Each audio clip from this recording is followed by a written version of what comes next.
তো আমি হচ্ছে আমার বৈশাখের ড্রেসটা একটু কাজ করছিলাম। তো যখন হচ্ছে হাতে সময় না থাকে, মানে সেলাই করে বসাতে পারি না, তখন হচ্ছে আমি গ্লুর কাজটা করি।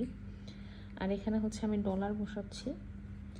এই যেগুলো দেখতে পাচ্ছ দুই সাইডে হচ্ছে মিররের মতো, এগুলো হচ্ছে ডলার। এগুলো একদম পাতলা, আর এটা হচ্ছে গায়ে লাগে না। আর এগুলো হচ্ছে মিরর। হ্যাঁ, এগুলো কিন্তু একই কাজ করা যায়। তো এটা আবার হচ্ছে অনেক সময় গায়ে লাগে, দেখা যায় কাপড়ের নিচ দিয়ে মানে একটু ঢোকা যায়। তো এটা হচ্ছে ভালোভাবে সেলাই করে ইউজ করা ভালো হয়। তো আমার হচ্ছে এটা একটু লেস বসানোর ইচ্ছা ছিল, কিন্তু তোমরা জানো আমি খুব তাড়াতাড়ি ড্রেসটা বানিয়েছি। তো লেসটা আনতে হচ্ছে পারিনি। জি বাবা, আমি একটু ফোন দেখবো।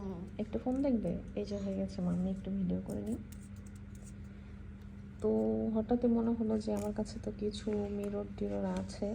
তো এগুলো হচ্ছে অনেক আগের আমার কেনা ছিল, মানে কী বলবো, প্রায় 10-15 বছরও হইতে পারে, বলা যায় না, কারণ এগুলোর কাজ আমি অনেক আগে করতাম।